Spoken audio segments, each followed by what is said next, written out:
Hey everybody, it's Pandy and I'm playing World of Tanks. Quick announcement, I'm going to take next week off from making a World of Tanks video. Many of you guys might start crying because I'm doing this, but just fair warning out to people that already know, and some of you guys might know or you guys don't know, my birthday is on Christmas. So it's rather popular for my family to require me to travel to places I don't want to go. But family being family, I gotta do what I gotta do to make them happy. So there's going to be no video on December 23rd, but just keep in mind the next one's going to be on December 30th. So there you guys go. I'm sorry about taking it off, but Merry fucking Christmas. So let's go ahead and continue on to the tank of the day. The tank of the day is going to be the E-75. The E-75, about the tank itself, there's little to no information in regards to it besides basically some blueprints. A little harder to come across, but if you guys want the basic theory behind the E series of tanks, go ahead and check out my E-50 video out where I go into the details about it. Now what I do know, what I found, is that the E-75 began its development sometime in 1942. The theory behind all the E series tanks, if you haven't already known, is to standardize all the different types of parts and components in regards to tank production to make it more simpler for maintenance and training. In doing so, they reduce costs and increase efficiency. That's a give me right there.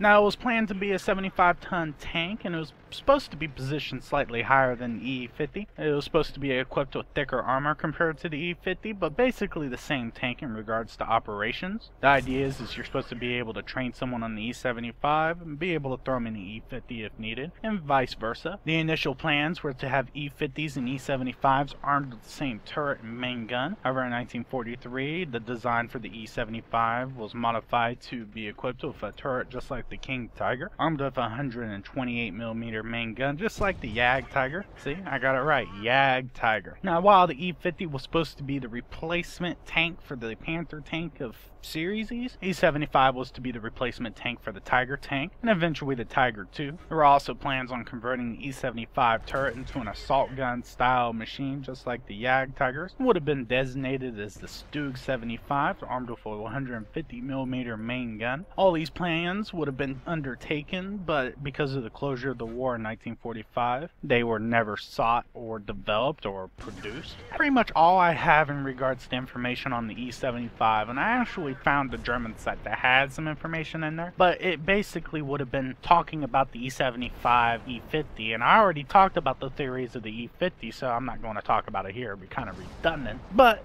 it's this is what I got. I'm sorry guys, it's not much. Now, when it comes to the E-75 and World of Tanks, it's a hell of a tank. The firepower on this mug is crazy good. It has really good accuracy, damage, and overall average reload time. The 13-second reload rate is nothing compared to the 8-second reload rate on a T-34 120mm main gun, but it's actually very comparable to the IS-4. The 130mm main guns on the Russian tanks come with more penetration, but has the same amount of damage, and the aiming time on the 130 is simply crappier. It's not too crappy, but it's crappier. The German 128mm is probably the most balanced in my eyes when it comes to overall performance. I mean, the damage penetration and aiming speed accuracy is pretty much well balanced. By the way, this gun can simply target anything as long as you hit the weak spots on the tier 10s and 9s. You shouldn't have any issues in regards to fucking shit up. Now, the armor on the E-75 is something to be at. The highly sloped frontal armor and thick turret armor makes you damn near impossible to kill. There's always ways around this as long as you keep your frontal glacial plate covered up in anything. You are literally impossible to kill. My best suggestion for anyone going up against the E-75 is to get around on its flanks and don't let it try to turn towards you. When you compare this bad boy to the Baby Moss, it has overall better armor. I mean, the armor thickness on the Baby Moss frontal might be statistically better, but when it comes to the slopes and everything else related to the E-75, it has better effective protection. I don't know, it's really up to you on how you want to judge all that. Now, the mobility in the E-75 is pretty good. I've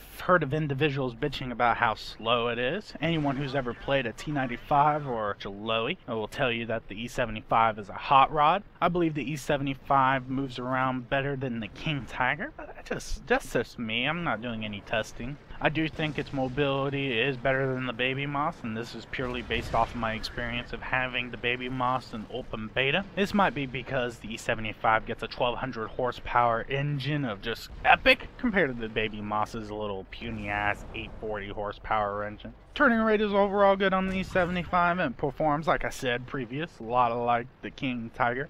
So if you like the King Tiger, you're going to love the E-75. Overall, the E-75 is a healthy mix of heavy armor, firepower, mobility. Now, it might not be the best of any one of those, but it was very effective when you mix them all together in a nice, well-balanced, heavy tank.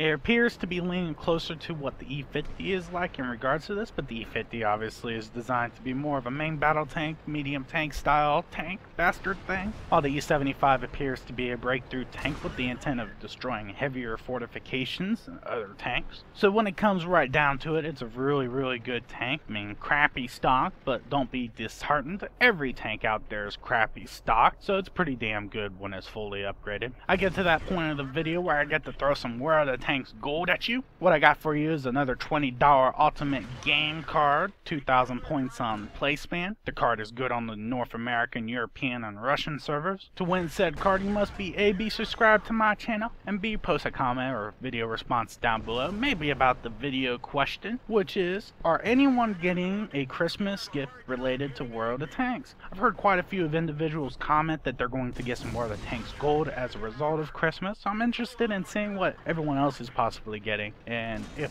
you're not getting World of Tanks gold, what are you getting?